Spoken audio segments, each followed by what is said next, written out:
we are live. And we are live. Welcome, ladies and gentlemen, to the Ekasi Esports chess series. We have made it to the final day of the Ekasi Esports chess series. It's been 11 weeks of some epic chess action, and we've made it to the finals. How do you feel, Sneh?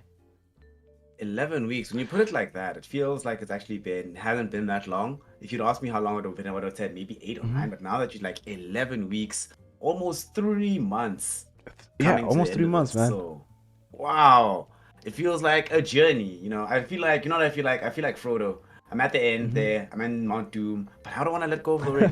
You don't want to let I'm trying to go, hold on. man. Just my precious, man. So yeah, it's been 11 weeks of some epic chess action, and now we've made it to the finals. This is the moment that everyone has been waiting for. This is the moment that everyone has been like, coming on these Sundays, battling it out from the weekly leagues, then to the playoffs, and now we're finally here. And to remind you guys what they're battling out for, a big grand prize. The grand prize for today's final is 5,000 rands, and obviously second place and third place won't be left out. Second place will walk away with 2,500 rands, and third place will walk away with 1,500 rands in cash. And this is all cash, by the way. It's not like, it's not credits, it's not no. This is all cash. I could use 5,000 rands right now, so I wish I had also participated, but It's late, It's late, I mean, there's a little bit of conflict of interest. You can't be commentating the game and playing at the same time. We could make it work, you feel me? But hey, no, shot. Maybe I'll join season 2. Maybe I'll join season 2 if there will be a season 2. And if you guys would like to find out if there's going to be a season 2 or not, be sure to follow us on all our social media platforms, which is at Ekasi Esports on Instagram, Twitter, and Facebook. Be sure to subscribe to the channel, turn on post notifications to be notified when we drop something. We'll be dropping some more videos. I'm told that there's going to be some CSGO streams in the future, or not in the future, but in the nearby future. Who knows? We're going to have some different games. We're going to have a variety of we're gonna have a lot of content posted up on this channel, so be sure to subscribe to be notified whenever we post some gaming content, everything gaming. This is the home for gaming.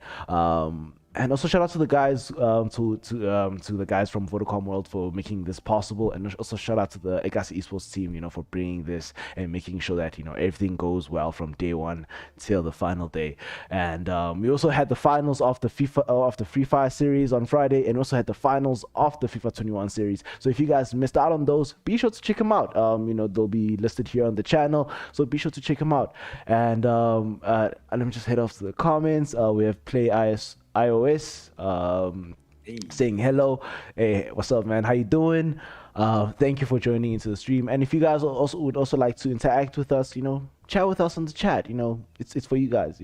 But yeah, we're just waiting for the participants to get ready. But yeah, so today we have a lot of matches in store, man. We have a lot of matches. So you got the brackets.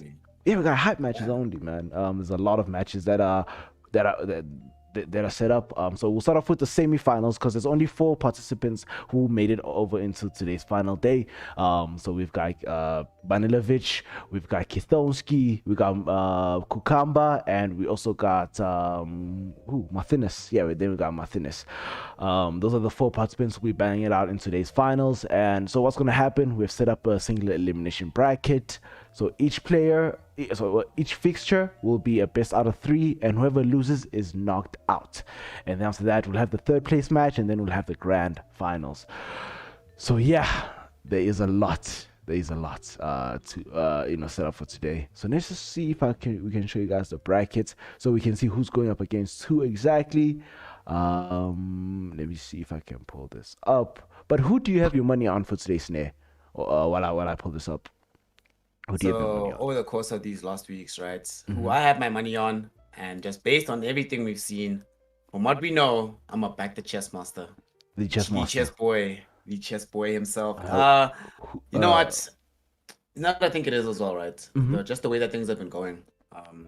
Obviously between them and Kitongsi, it's just been draw after draw after draw after draw after draw after draw. Not really the most exciting matchups, right? But we sort of spoke about this the last time we were out, about the sort of difference in how even some of the longer matches have gone. And I think also Kitongsi just crushed everybody. So, we got a little bit more tape in the opposite direction. And I think that piece of information, not just useful for us to be able to look at and know who we can really favor, but also useful for you as a player to have that different degree of experience when you get to this particular crunch point.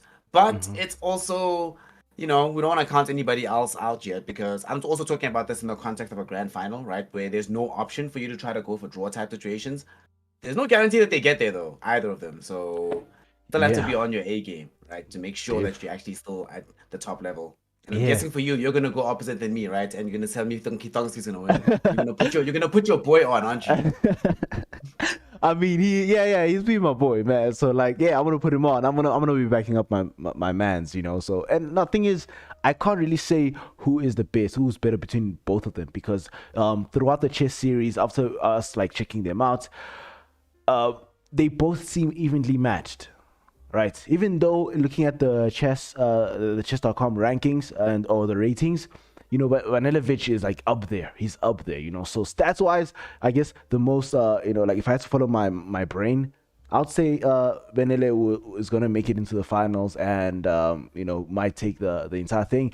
But I still have faith in my homie. So I'm gonna put my money on my homie Kitongski, to make it into the finals and also maybe eventually take the grand prize. But something I was thinking about something like when I was taking it, like when I woke up this morning, I was like, what if these guys draw? All right. Because obviously if they draw, right? If they draw, and then we'll have to have tiebreakers. So if we reach like a second tiebreaker, then we might have to call it a tie, and then they'll have to split the prizes like that. But I'm like, is that so far-fetched based on what we've seen thus far in the chess series?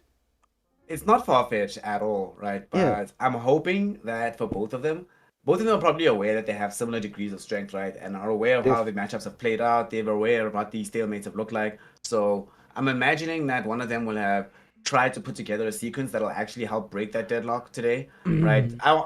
At the very least, you hope that come to the very last day, you're going to go for it all, right? There's not the time to be playing conservatively. But if we do get to that point, then I feel like splitting the prize money should be punishment for being like, listen, it's kind of like I was watching the Olympics today, and there were two people who had to share a gold medal spot, right? And it's like, well, what are you gonna do? Do you want it alone? Yes, then you should have played better. What can you do? So, then you should have played better. It's your punishment. Exactly. But yeah, so look at the prizes, man. Let's look at the prizes. The first place will get 5,000 rands, right? And then the second place will get 5,000 rands, and second place will get 2,500 rands, and the third place will walk away with 1,500 rands in cash. So there's a lot of money here at stake. So they'll have to split it, because I don't think they're gonna each like get 5,000. No. They'll have to there must be one winner, and if there's no one winner, then they'll have to share. Exactly. They'll have to share. No other option. One thing I remember, because I remember one of the guys tuned into the stream in one of the weeks, and they commented on the stream saying that, don't worry, the action is still going. They're still gonna bring some heat. So they say, I don't know if these draws were like something that like they weren't trying hard enough, but they promised me that they'll bring their A game in the finals if they make it to the finals. So I want them to bring their A game. So if you guys are watching there, please bring your A game. I don't want this thing of draws, man. I wanna see some fire. I wanna see some fire action. I wanna see the board breaking virtually, even because you don't know virtual board. I wanna see fire there, bro. I wanna see somebody like flipping the board, like somehow you want to be able to sense it that somebody's like someone will disconnect. Someone will have to disconnect because they broke their phone somewhere because they're playing this on their phone. I don't know, but we want to see fire today, man. We want to see fire, and I think by my knowledge, Vaniljevic and Kitongski are both friends in real life as well. So they've like I said, they have played each other before, so they're not like new to each other. So they probably are very familiar with each other. So this is gonna be like some sort of a bragging right, like, hey, I beat you on the chess series, in the first ever chess series. I beat you, I took it all. I beat you. You feel me? So I was the better player then. But let's look at the fixtures. So we have Vaniljevic, as we said, going up against Martinez in the first semifinal. Then we have Kukamba versus Kitongski, and obviously the winners of those matches will head on to the grand finals, where they'll battle it out for that big cash prize. I'm excited, man. I'm excited. We're just waiting for them to get started. The matches are set to start in a couple of minutes, 2 minutes 2 minutes and 50 seconds and counting. So we're making sure we're timing everything to precision. Chess, you know? Yeah, this is chess, man. We're making sure that everything is is timed and and make sure we time it to precision, because you can't afford to have mistakes. You can't afford to have mistakes going into the grand finals.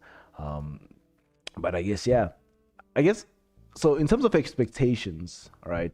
Based on how from when it started, or who did you expect during the weekly leagues? Who did you expect exactly to be in the spot that we're in right now, like the top four? Who did you bet your money that it was gonna be these four, or was it gonna be a different four, or what way was your mind at? Kitangski and the Chess Boy were sort of late entrants, right? Panella came through with Kitangski somewhat. I think it was week 4 or week 5 that they started entering in. Week 6, yeah. 6 even, a little bit later. 6, yeah. It was apparent from when they entered the arena that, okay, these guys are probably going to wind up in the finals here today. But there are conspicuous absences of people who have not just done intermittently well, but were the regular winners before Kitangski and the Chess Boy started entering the picture. Names like Lequisons, Taps Jr., Bekra especially. She's like the really conspicuous one, right? Because she looked really dominant the first couple of weeks, and then she took that hiatus. I think it was 2 or 3 weeks that she took off, and she came back at the worst time, like right as Kitangski and the Chess Boy came through at the same time. So since then, hasn't really been able to assert herself, but still expected her to be here. And then last week, of course, she needed 1 win. Unfortunately, the way that she was playing, she had to play both Kitangski and the Chess Boy. Kind of unlikely to begin, it hurts. So and there were a lot of peculiarities with the very last bracket, right? Last week was one of the weirder ones. The first time that we actually get a bye that makes a difference in the top 3 standings. It was a lot has happened that has sort of changed the trajectory from what was expected initially. 2 of the names to take definitely nothing away from Martinez here, who, he was the one that got lucky enough to get the bye, of course, but you have to still take advantage of it and get your wins afterwards. But just in general, there are names that are missing, but that doesn't mean it's not going to be a fun day. It means that you actually have to play harder, right? When you're an underdog, you have to play harder because it's double expectation, but at the same time, there's less tape, there's less, people are preparing specifically for you, so there's more surprise factor that you can bring to the table. Yeah, there's a lot at stake here. I guess you said most of everything. I also expected a couple of names to be here today who are also not here. Like you said, Bekra, and very unfortunately that she had to play the two of the hottest guys. And like you said, as soon as these guys, Benilovic and Kitomski, both entered the arena or the series and whatnot, it was very evident. Because you could see, because also they had that red tag next to their name. Because if for you guys who don't know, Kitomski and the Chess Boy are masters in the game, right? So now they are players who have played against one of the biggest names in chess. So for them it was like this. This is a new tournament, so we didn't have like a rating bracket where we could say, okay, no one above this, no one less than that in terms of rating. So we had people as low as like 300, and imagine you're playing against someone who's like 2100 in rating, which is like that's abuse. It's abuse at that point, you feel me? So yeah, it gets rough. So now you almost have no chance at that time. So for them, I feel like it was like more for like, this was like a match for their taking. But let me let's get down to it. I think some of the games are already live, then we're about to get down to it. So I'll just make sure that you get that, and then we'll jump into the first match, which is gonna be Kitomski up against Volatile, aka So yes, this is where you gotta show your mettle, right? Because I think the real difficulty is that like Kitongski in particular has demonstrated that they really like a lot of going just hyper aggressive, from the jump. I mean, he has his queen out already, and like we haven't even started. We haven't even started with the appetizers yet, and already the queen is out. So yeah, that's a very aggressive play already from Kitomski. And it's recommended that you don't take out the queen so early in the game, but he knows what he's doing. I feel like you get, in chess, there's a level where, you have to follow the rules or just follow the principles, the basic principles, and make sure that you have a good game. And then and then after that, you just get to a level where, where it's like, I know what I'm doing, type of thing, so don't worry about it. Get a little bit more leeway. Yeah, you can break the rules, and they're not like hardcore rules where like you must do this, but it's more of like recommendations so you can have a good game. But yeah, so we have Kitomski on the black pieces, and we have Volatile 6 on the white pieces. And so far things seem very evenly matched. Yeah, Volatile was able to recover and not get drawn into the queen pressure, right? Sometimes you do see that these players, especially when they're trying to overload the middle of the board with this knight pressure, you get drawn into the queen game.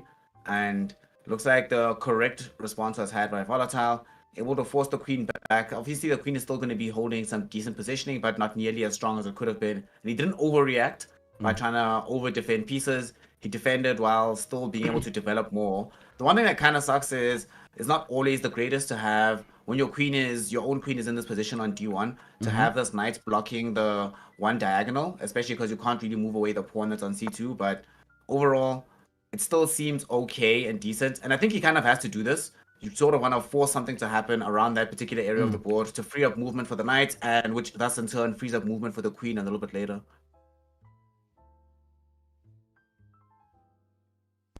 Yeah, so yeah, just like the overall glance of the board right now. Yeah, it seems like everyone is playing it safe. Everyone is just developing their pieces, getting their pieces into the game. I'll say like Benelevich, slightly has the advantage because maybe like because of his connected rooks. He has connected rooks there on the 8th rank. And yeah, so far everyone is just like, this is the final, so obviously you do expect everyone to have their A game on, and no one is letting off that easily. And I'm sure Volatile knows the person that he's playing against with, because I'm sure he has seen Kitomski in action, and he has seen how how much of a reckoning force he is. So obviously he came here prepared, because a lot of money is like someone is gonna go home crying because there's 4 people and only the top 3 get prizes, which is sad. That guy, you're like, man, I was in the finals, but did you get anything? About that, feels bad. So yeah, I wish everyone could have gone something at least for making it this far, like some consolation prize, being like, oh yeah, you made it to the finals. Here's something to show you made it to the finals. Yeah, it is now. But unfortunately, that's not the case, and one person is gonna go home crying. So whoever loses here will play against whoever loses in the other match between Benelevich and Martinez, and then after that, after we have the winner there, then we will. After I have those 2 losers there, then they'll play for the 3rd place prize. It's just like like everyone is just like deep in thought. It's like I can feel how quiet. I can hear how quiet it is. Like if these guys were in a room right now, it was probably like super silent. Hence why I guess I'm actually thinking like you're talking about the silent, right? It's a bit uncharacteristic from Kitomski to be playing this reserved in the very early opening, and not just playing with reservation. The reservation is fine, but it's the speed of the game. This time might be the first time I've ever seen Kitomski not matched up against the chess boy and have a situation where, look at the time. How is this possible? Almost a minute difference between the two. And usually Kitomski... Yeah? I was going to say that I'm not used to seeing Kitomski be the one, not only to be very conservative with the time, also very conservative now with the movement, really relying on these pawns. Normally we see these special pieces being unleashed quite early on, but being super deliberate on this one. I guess, once there's money on the line, suddenly things switch up. Gotta be careful. You can't play, man. We ain't playing with you, man. We gotta get that money. You feel me? Gotta get that bag. But yeah, as you like you said, like this is also the first time I've seen him taking time, with every single move. And usually like by this time, he probably has still like 9 minutes and then a couple of seconds left on his clock, and the opponent usually is like down to 6 or 7 minutes. But now, I guess I guess it's a good thing because at least it shows that he's taking it seriously. He's not just here to be like bata. I'm gonna slap you real quick. So he sees that, okay, no, I'm not underestimate this this guy. And I've never really, Volatile has been one of those players who he's one of the dark horses of the tournament. So I never really have seen him, playing at that high caliber. And he has won a couple of weeks, but like, ever since Kitomski and Benelovic have been in the tournament, he hasn't shown up as much, besides last week when he, made, solidified his spots in the finals.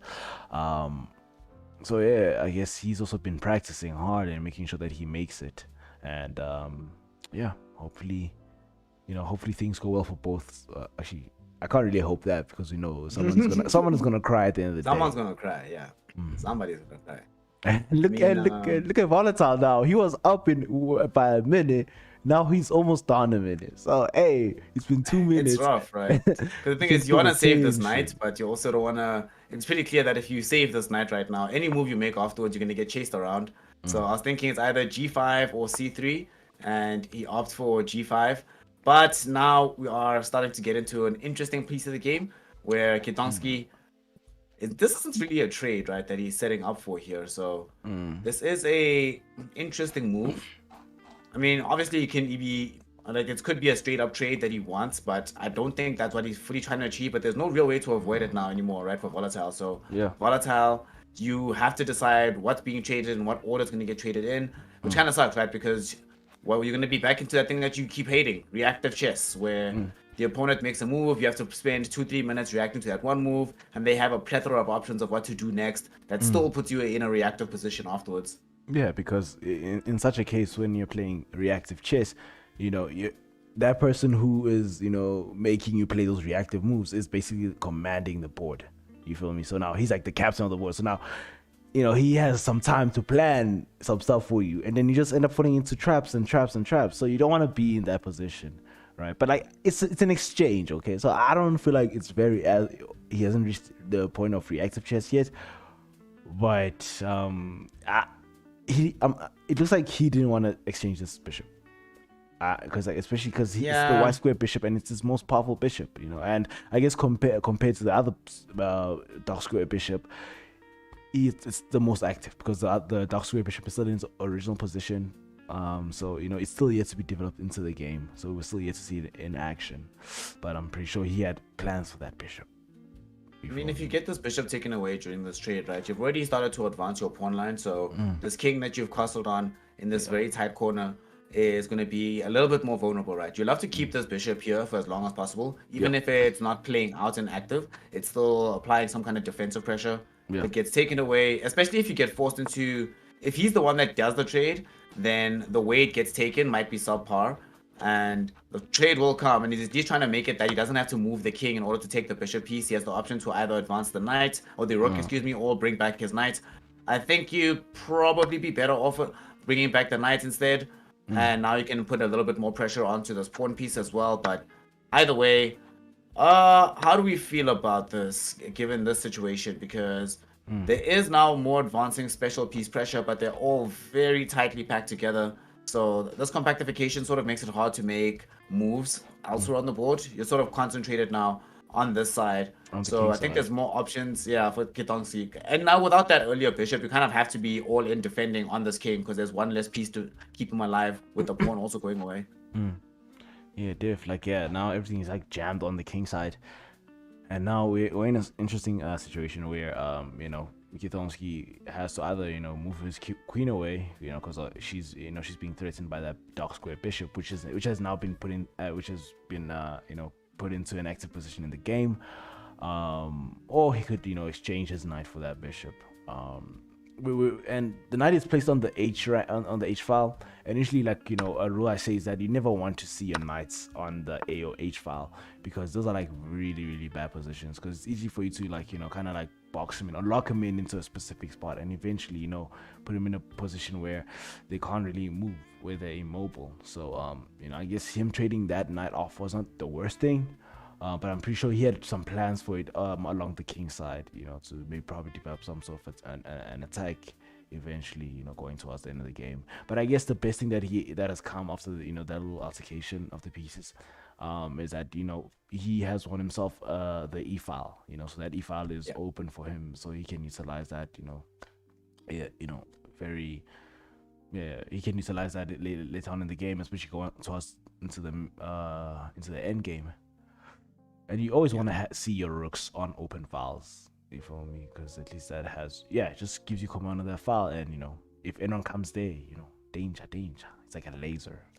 So if you cross the It's line, not all doom and gloom, because I yeah, mean, you still have. I feel like if you are going to be in a situation where you're playing against rooks on completely open files like this, then you're better off being able to have the double knights in the situation, and he has a lost out on the bishops and he forced a 1-1 situation from Kitongski, but at the very least here, he's not going to be as constrained playing around only these rooks. What does concern me though is now there's increased priority and pressure on keeping this d3 pawn alive. If at any point it gets challenged, then not only is it going to be about queen being threatened, right, but there's a lot of additional pressure you can put onto that initial first rank. So they need to do everything that they can.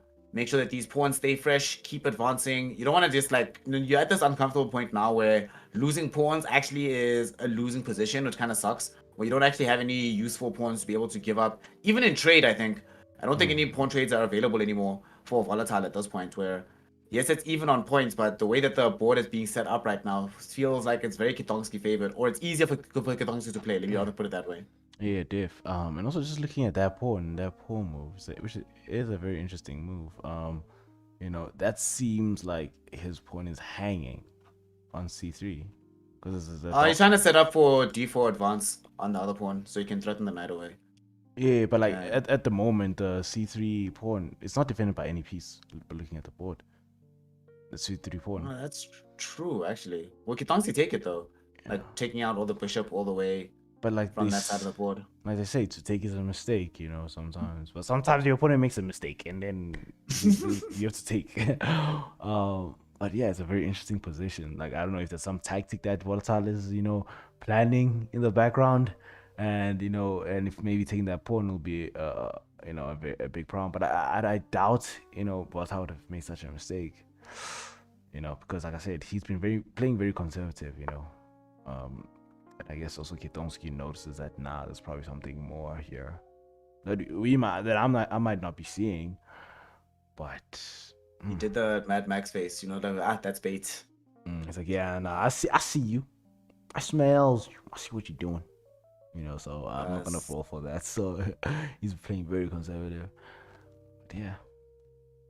And Right, so now we're gonna see how Volatile responds, right? Because if it was a planned move, then the natural next move should be d4, but it might be like another next level strategy that he's putting together here that none of us can really see coming.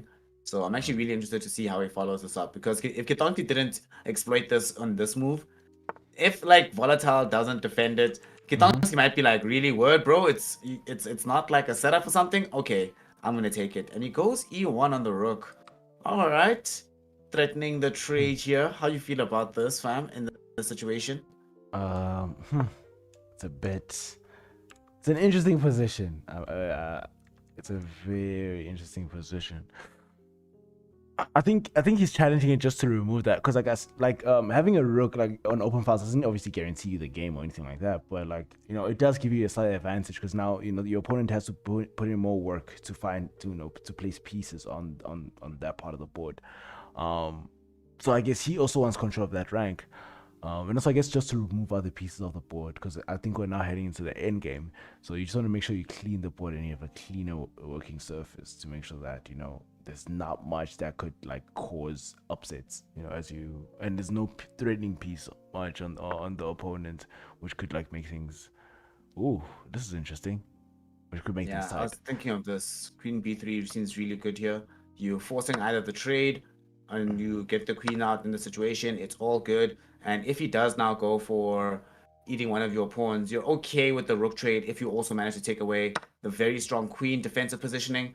And you actually might not. You have to you go for the rook trade, and you're gonna still get the free knight on top of this. So Oh no, the you knight feel like is you're in a. the knight's not Oh, free. it's protected. Yeah, there we go. It's still Bishop, supported yeah. by the I bishop. keep forgetting that little bishop just been chilling there. You know, they keep on they always tuck him in somewhere. They're at the corner of the board, and it's like a sniper. Bishops are like snipers basically in a game of chess. They always tucked in that corner. Like I can't count the number of times where I've been messed up by bishops.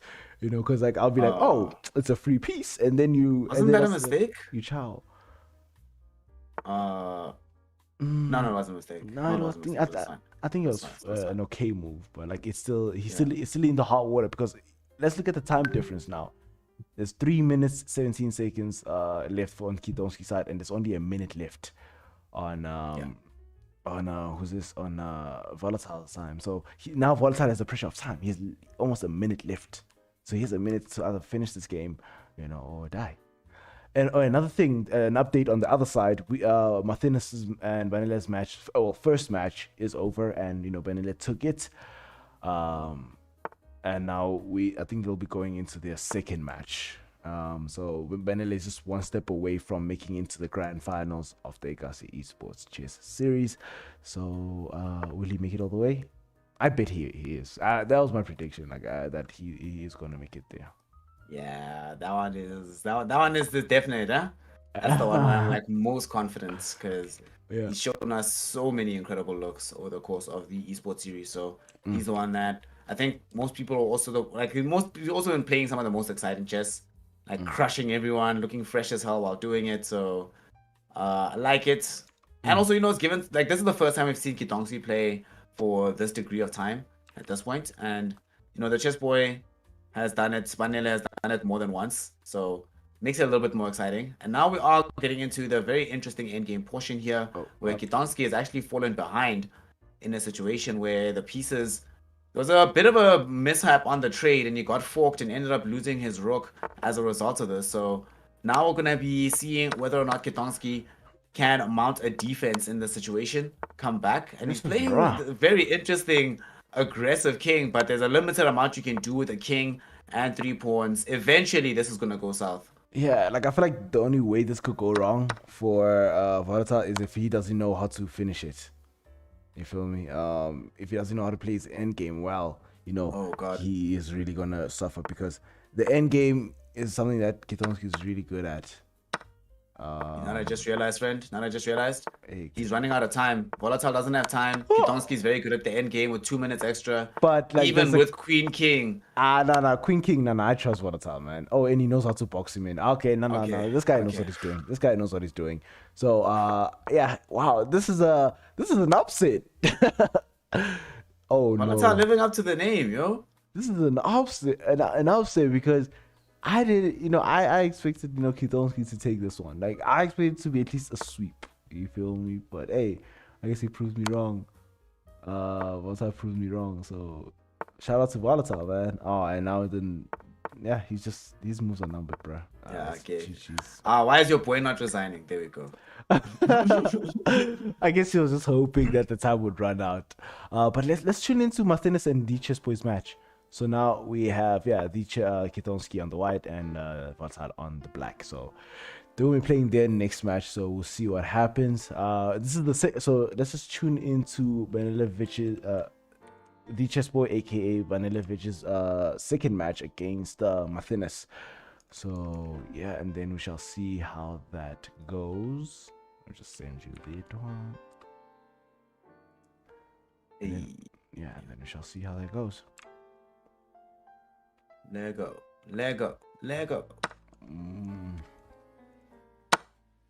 All right. So we got the chessboard and the black pieces, and I believe he was on the white pieces in the previous match. So now we have him on the black pieces. So yeah.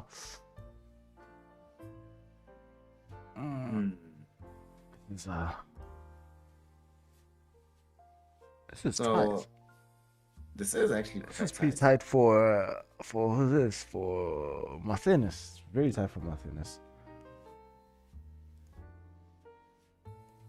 One of the things I'm wondering here is if you're one game down, right, at this point, and it's not always the easiest thing to be able to come back, like in a best of 3. Like, just one of these games that doesn't always lend itself super well to BO3 formats, but it's interesting to see and try and think about what could have changed, because we didn't get to see the first game. So I'm wondering if there was any adaptation that took place in between game 1 and game 2, but the way it's stacked up right now, it's still looking like it might just be a straight up 2-0 here. Yeah, this looks like it's gonna be a sweep. And I still have faith in Kitomski to come back. So I still have faith in him to come back. So they might be going, the whole 3 yards, in this, the whole 9 yards. But like in this case, it's 3 matches. So yeah, the whole 3, might be going like the whole 3-way to determine who will win. So my prediction for the Kitomski and Volatile game is that Kitomski might win the second match and also, might take the third one. But if that's the case, then we'll have to go 3 matches in.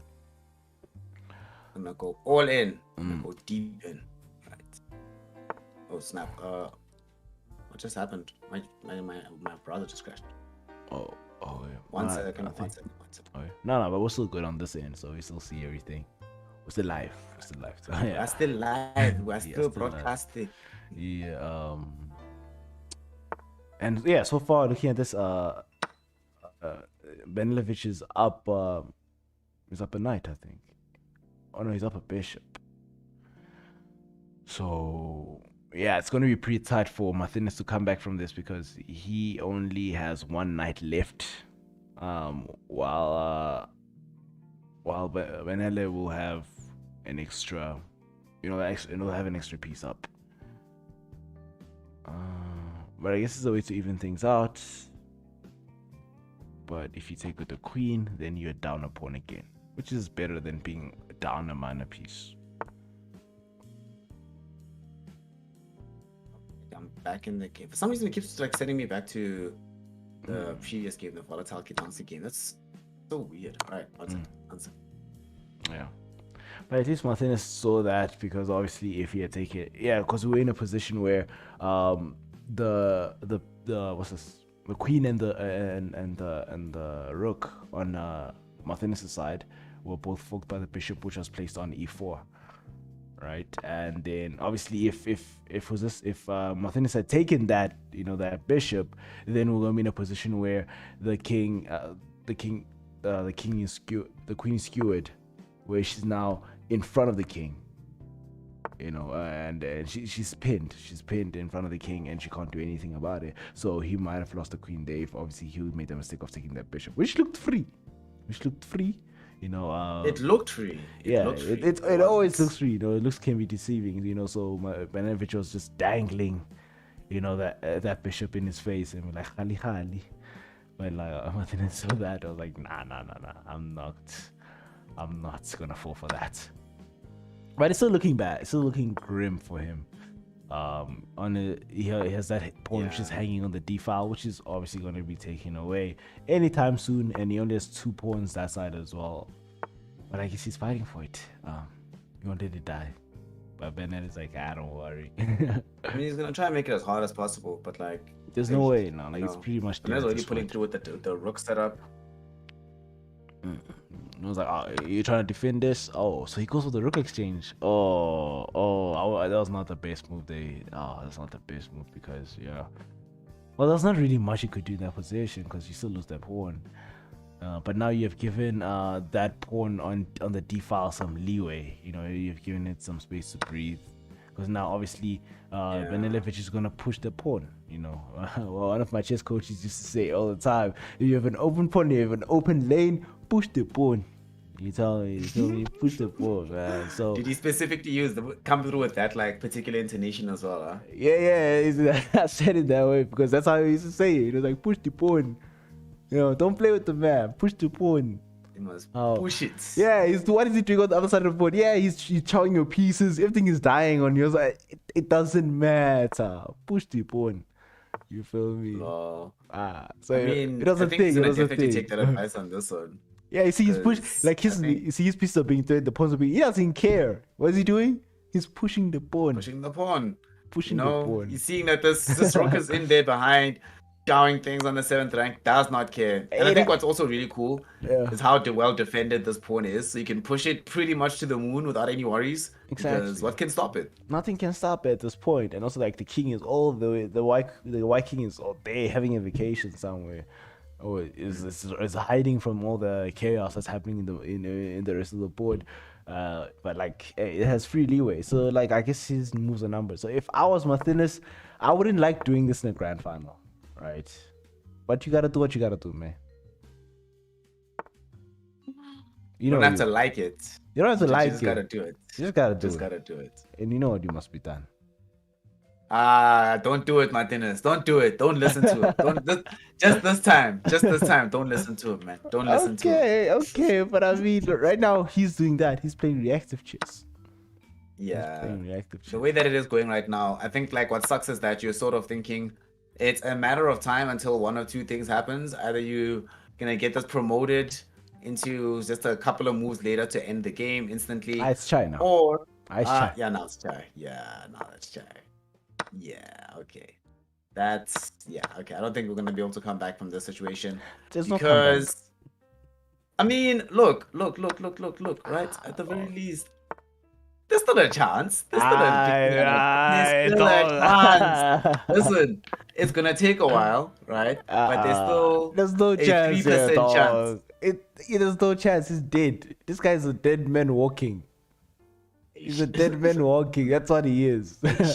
There's no way. I see you trying to, support the homie and show him that there's still hope. There's no hope here, man. It's hopeless. It's hopeless. There's only like two. There's 3 moves here. Yes, either A8, B8, or C8. GG's. Yeah, so shout out to the chess boy for making it to the grand finals. Which I guess contestant, right? With the 2-0. Yeah. But yeah, so I guess let's check out what's happening on the flip side between the chess boy and Volatile. And things are still looking tight, bro. I'm not sure if you're able to see this. Yeah, I definitely can see this. Yeah, things are tight. So what's actually interesting for me is Kitongski is in this position now where you do have a massive pawn advantage all across the board, right? But it's not obvious you'll be able to maintain it long term the way things are looking right now. But also, you're not that far away from being in a game-winning position yourself as Kitongski. So it's one of these things where it's either Kitongski wins in the next like 7-8 moves, or gets into a game-winning position, or it feels like there still could be a comeback because this entire from E to H looks a little bit scary. It feels like Volatile could just throw pawns at you and eventually get the advantage on, in particular, this E file. But I think if Kitongski stays centered here, it looks like there should be a pretty easy closeout for the rest of the game. Yeah. This is a rough spot because this is a fork right now, as you can see. It's either you lose the bishop or you lose the rook. Yeah. Choice is yours. And decides to lose the bishop. What can you do? It is what it is. Yeah, it's pretty rough. Oh no! Well, he takes the rook, but like now he's down. Like I wouldn't have wanted to exchange the rook so early, man. If you're in the end game, you want to keep a lot of pieces alive. Now the pawn is flying. You know what is he doing now? Yeah. And then he resigns because he knows what's gonna happen. He's gonna push the pawn. Yeah. And then also then it's Chai. Then it's Chai. That one was a little bit painful, honestly. Dog. Now I had to watch. This is the game. This is the game which will determine who's gonna make it into the grand finals and will face off against Benilevich for that big grand prize. And Kitongski off rip again. Going in. Getting the queen. Going in. In the game. He's not playing. This is a similar start that we had. Same pattern. Yeah. Oh god. Looks like games with Kitongski are, we used to think that the trap and the curse is Kitongski versus the chess boy and Banele. But it seems like the issue is playing Kitongski himself. Seems to encourage these sort of mirrored positions at the beginning of games. So this is literally the same board that we had at the game 1, right? Between the two players. So now the question is going to be whether or not this stays the same way in terms of outcome for the rest of it. Oh, it switches up. Yeah. because this is 100% the same right now. So I forget what the move was after this. Okay, definitely was that, because I remember at some point we did have a queen on that particular C1. So what next is going to be the real question, right? Because I definitely want to see some variation in the play from Kitonsky. Yep. And oh well, okay, looks like the variation is going to come from Volatile. Goes and posts really far up to look for forcing this early trade with these bishops here. Alright, I suppose. Let's go for it. But then, I think the Kudonsky's moves are the ones that are like pretty mirrored, but like from the first game. But like Volta is playing a bit more conservative right now. Looking at he has been doing that, but like now it's a bit like extra cautious. So I guess he doesn't want the same mistake. Whatever mistake that happened in the second game, he doesn't want to repeat it in this time now.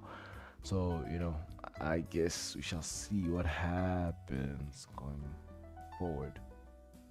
But then we're back again now, where where he's also taking his sweet time. He's not rushing anything. He wants to make sure that he makes very cautious moves as well, and he doesn't fall victim, because he blundered in the first game, and that cost him the game. So now he's gonna make sure that he doesn't blunder again, so that yeah. I mean, he was in a really good position in that first game, but like you mentioned, the blunder ends up just turning everything around. And thereafter, it just feels a little bit difficult to, you lose a little bit of your composure, especially when you're the player that is supposed to be ranked up higher. But clearly, Volatile has also been lagging, because I believe before this, we haven't seen Volatile touch 1800 before. We've seen them on 17, so they've been grinding it out, getting better and better. And now Kitonsky, at this point, it's not implausible that they lose this game, right? So I think we're probably going to get down to the wire again in terms of timing, just to make sure that neither player, belief has been demonstrated from Volatile that they can beat Kitonsky. Kitonsky knows that they can lose, so they're going to play more conservatively. Volatile knows they can win, so they're going to take it easy. Like, you've gone for the early trade-off already. That's the one thing that I do think we might see more of in this particular game, is a little bit less fear when it comes to these trades from Volatile, because it clearly has gotten them into positions before in the series where things have been beneficial. Well, except let's forget about the very ending of game number 2, but looks like now they're gonna go back to being very conservative, which I'm a bit mixed about, right? Because if I remember game 1 correctly, it's not like Volatile was playing with full conservativeness. That back then they were a little bit freer as well with how they approached the game, and I definitely think that helped a lot to put Kitonsky a little bit off balance and to help them make a crucial mistake or two, which ends up winning you the game. Yeah, Def. Kitonsky is one of those players who keep on throwing stuff at you and make sure that you react. And eventually, if you do end up reacting and falling into one of the traps, then he's gonna take advantage and then just take control of the game like that. But this time it seems like Walter is thinking extra hard and making sure that he doesn't fall for any of the falling for any of that. He's making sure that he wins. Also make sure that he wins and he doesn't give. He makes you. He's just making sure that he doesn't fall for any of these traps or any of these little attacks. But it still does apply a lot of pressure. Because like you don't know whether, because that's the thing, you don't know what the other person is thinking, so it gets pretty intense. And now he's also coming with the fork. Threatening forking the rook and the bishop. So is he looking to, capture the white square bishop? Which is something that we saw earlier in the first game, where Kitonsky wanted to get rid of that white square bishop, from white's position. So I guess he's still following the principle, knowing that the light-skinned bishop on the white side is a king. It's a problem. So he has to get rid of it. Early in the game. Get rid of Ama Bishop. Yeah, so some bishop in. And so now, like looking at his position, he only has knights left. Volatile only has knights left, while Kitonsky still, he has one of each. Just He wants to keep these knights alive, and he does this. He plays more and more conservatively as the game goes on. Game is hard. Now you gotta choose exactly how is this rook going to die. Is it man. Does it die now, like in the next move, and then you take it back? Volatile. I feel really bad for Volatile. Game is difficult. That was rough. Game is rough. Game is hard. All right, so that's how it goes down. You can also at least claim it back, but now you're down a rook. The I opponent mean, still has. Uh, question. If he didn't go for that, okay, no, there was no way to avoid that. But yeah. Oh no, no. He had to. No, because I was thinking of a possible fork opportunity there on e6, but then I remember that he was under check. So yeah. Yeah, regrettably, like one thing that always sucks about whenever you have your king in these little tight corners, right, and it's not blocked off from these, there's a queen bishop. Like that's a super deadly combo. What are you supposed to do against this? There's no defense. Something is going to Yeah. die. You know, you're already being blocked off by this pawn file that's sitting on this third rank in front of you. Nothing more you could have done right there. And this does help where you're slowly but surely trying to create something on the board, but everything requires trades now, or at Yeah. least at this particular point in the game. And you know, you get the trades, but you don't get the advantage in positioning, right? Because your own king, your own queen, your own rook are in very tight corners, and now you've been able to bring the queen out, but you can't aggressively play onto the e5 rook whilst also keeping the queen in position and advancing your own rook, because bringing him out right now is suicide, which is going to just suck in all quarters. Just a difficult place to play out from as volatile, and it's look how easy it is for Kitonsi to apply pressure here, and the double pressure from these rooks also makes it impossible for you to do anything with your own rook, and like something progressive. You have to do something small like this, but it doesn't really help you in the same way that Kitonski's move to the deep lying move, for example, onto e1 that we see right now, helped himself. Just a rough place to be in right now. Yeah, very rough. And like right now, Kitonsky's just looking to exchange the as many pieces off the board. Like I said, you want to have a clean working surface as you go into the end game. So you want to exchange all those big and minor pieces off the board to make sure that you have leeway and there's no obstructing pieces. There's no snipers in the background waiting to hit you. But yeah, Andrew from Andrew. We have lazy cash on the chats. So he's asking if it's a single elimination. Yes, sir. This is a single elimination. So whoever loses here will be knocked out of the bracket. But he'll this player will battle it out against Martinez, which will determine the person who's going to be in the third place position. So yeah, we shall see what happens as we go forward. So yeah. Okay, so we're getting. I wouldn't say this is over because Volatile has proven to be a worthy opponent this far. So he is gonna. I feel like if Kitonsky blunders, then that's it's a chance for him to come back. So obviously he must make sure he mustn't blunder. I mean, it's difficult though, right? Because you're in a situation where you lost out on most of your special pieces. You're playing Knight Queen versus Rook Queen. And the main issue for me is that given the way things are stacked up, you need your pawns in front of you right now on the king to provide some degree of defense. And the same isn't fully required for Kitonsky.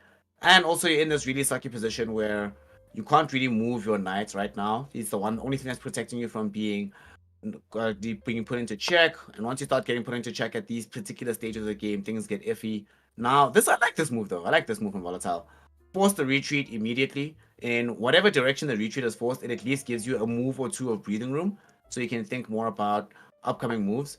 Because I really don't like the fact that okay, that sucks. I was gonna say I really don't like the fact that you have to react entirely to the presence of this E1 rook with your own pieces, and it's blocking off so much. There's no check opportunities available because of it. These pawns can't really leave the king isolated. The king has to leave them alone instead because of it. This knight can't move away because of this rook. Just so much pressure that it's doing just by plucking down there. And look how many moves it's drawn by itself. Like 3 or 4 moves from Volatile just to try and address this one. And Kitongski's done what? All he's done is advance his own queen. Things look a little bit freer for him. And we yet again have a more compactified board for Volatile. Yeah, this is really rough. And obviously Kitongski can destroy all this hard work by just moving the king and the rook away. Because he doesn't right now. It's very not welcomed in this position. The hostility from the white queen and the white king, making it hard for the rooks to stay there on e1. So we might see a retaliation back maybe to e6, or maybe there's something or maybe we might expect something interesting from Kitonsky. So I don't know if he's gonna play something really risky and hoping to get something, to win big from it, or. But I feel like in this position, you just want to play very conservatively and make sure that you at least get the you're just in an okay spot to continue this game and make sure to just keep on applying that pressure on the board. So what will Time being Kitongski taken do? by Kitongski on this one. Wonder what the response will actually be. I think you're right that I'd rather you continue to be able to apply pressure than try to blitz it right now. Yeah. You have a lot of pawns as well that you can sort of rely on later. It's 6-6 Yeah. on both sides. It's very, very close though, right? But there's it's not like an even distribution on the white side like we do with Kitongski where you have 3-3 on each side. But then, there's more pawns on Volatile's queen side than there is on the king side. So his king side might be the weakness that, Kitongski might look to exploit. And also the king is also on the king side.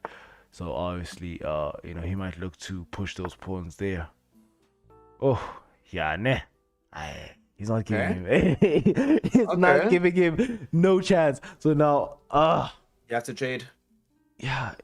It's either trade or mate in one. What you gonna do? There ain't no other option. The choice is yours. Vince McMahon says, you got no chance. You ain't got no chance, bro. This is always very annoying. But I suppose also for Kitongski, right? For Volatile rather, you're thinking about it in the same vein that look, yes, it's a trade at this late game stage of situations. Yes, this rook already being advanced to the first rank is really, really deadly and dangerous. However, it's not like there's all hope taken away. I will still have access to a knight. And when you're in the situation where you're trying to just get as many cleanup on pawns as possible, a knight can be slightly more useful than a rook in terms of being able to set up multiple plays at a time. But it still depends on actually use the piece. And also, I'm just looking at it right now, the way things are set up, Kitongski is already blocking some of these earlier movements from the knight with the pawn coverage from f5, as well as the pawn coverage that's sitting there on c6.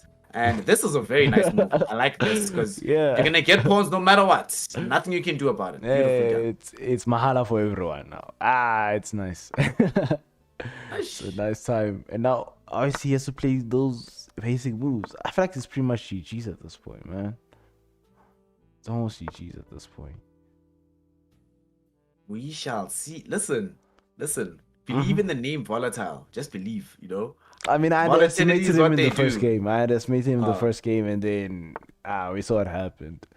But hey, I feel like he woke up the beast now. I feel like he woke up the beast now. Kitongski ain't taking no prisoners and coming through with that aggression. So I'm pretty sure he might be looking to advance the pawns there on the king side. Just to add more of that pressure. Now he's gonna be pushing pawns. If you don't give me your pawns, I'll be pushing my pawns on my side of the board. Push the pawn. I'm gonna push it forward. Let's see. So now this is where it gets really complicated and difficult, right? Because you're completely boxed in effectively with this knight, and you're actually playing reactive chess, which is really interesting for this particular stage of the game. And what really sucks is you can't actually move. Oh wait, is this actually gonna die? I think this knight's gone, dude. Because there we go. That's the move for salvation. That saves it. Because now you can at the very least come up to c3 and keep it alive. But it still feels like this one rook, since it's moved up to that file, it's been putting pressure. This knight's been unable to move. Just feels so bad right now. And obviously, I knew that he was going to play that, Oh, happily, yeah. Because man, you got free leeway there on the king side. You're gonna exchange those pawns, and there's gonna be an extra pawn there, left. And obviously you have the king defending it. So you're gonna push the pawn, but it's gonna be escorted by the king. So obviously there's no way for Volatile to come back from this. So it's either you resign now or you wanna play the long game. You wanna play the end game with Kitongski. But I'm telling you right now, he's gonna go down if he's gonna go for end game play. Because rather focus good, because even if I say focus on the queen side, by the time you clear that side of the board, Kitongski would already have a queen by then. So there's no hope. There's no hope. You see, there's one thing to do in this position, my G. There's one thing you must do. This time I would allow it. This time I would allow it. That on this one, yeah, there's pretty much no way back into the game. What do you do? All routes No, are tell closed. me. What do you do? I want to hear from you. you. All routes are closed. On this one, I'll allow it. That there's nothing you can do. Allow what? The double file setup. What are you gonna allow? We shall allow for Volatile to pretend like they're Jacob Zuma in this line. Shout out to you. He's moved out of the office forcefully. By force. By force. Like, hi, Chief. You're being recalled, eh? Dog. Well, you're going to continue fighting in this position. Volatile, recall yourself. Volatile, it's fine, comrade. Like, it's sad now. It's sad. But GG's to Volatile for making things get this far. It's very unlikely that, he was not able to. Because, he had that first game advantage. And it's really unlikely he was not able to close it in the second game. But, yeah. And here Volatile's going to give us a show. I don't think we've actually gotten to see a double promotion on stream. So, what, do you think Kitos is going to do that? I don't think he's going to be that hard. Come on. I don't think he's going to be that hard. Okay, resigns. Well, GG's, man. Shout out to Volatile and Mathenis, for making it this far. But it's not over for them yet, because they still have to play their third place game. All right. So I think that will be happening in the background. Because I think we only have now we have our finalists. We have our two finalists. The grand finalists. We have Kitonski going up against Benilovic in the grand finals of the Ekasi Esports chess series. And I'm pretty sure they're almost set to go right now. But yeah, so that's the bracket. So yeah, we have 2 point. It was a battle in that other semifinal between Kitonski and Kukamba, but now unfortunately he was not able to close it off, and I guess our predictions came true. That we'll see Benilovic and Kitonski final, and I don't want to see no draws. I honestly don't want to see no draws. That's the last thing we need. That's the last thing we want. We want to see fire. Want to see that heat. We want to see fire. Bars. That's what we want to see. And I think especially the last thing we don't want, even if it is not going to be a draw, right? We don't want to see a blowout either. It better be close in either direction. So it needs to come down to their wire, comrade. Everybody needs to play their hearts out. I need to see me. Basically, I also want to see things I've never seen before from either of them. Yeah. Fair play to Kitonski because now they actually have played out. The one thing I wanted to see from them is how they respond in the later scenarios in the game. Because we'd seen that before from the chess player, but not really from Kitonski. But today we definitely got to see it. Recovering from a shock loss is also a big thing psychologically. So now I don't know. Now this becomes a little bit more interesting, right? Because both of them have had their mettle tested in challenging situations and come out aces. Sometimes there are these players who are amazing, but can only perform when they're in an amazing position and can't really come back from behind. They have to go, get in the zone. They have to get in the zone. But yeah, so I think we'll just take a quick break right now. It's like for 2 minutes, and then we'll be right back with the grand finals. We'll see Kitonski going up against Benele, and we shall see whether it's gonna be a draw again. Or these guys better not play that. But yeah, let's take a quick break, and we'll be right back.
And we're back, ladies and gentlemen. We are back. The guys are ready to play their matches, and also the grand finals will be happening any minute now. The third place match will also get underway at the same time, but we'll just switch between the matches so we can cover both sides. But yeah, so both guys are sailing through their challenges, and we are in store for some epic action. I'm excited. I'm excited. I'm really excited. I'm hyped. Yeah, because they promised me no draws in the finals. So yeah, I want to see. Like I said, I want to see this.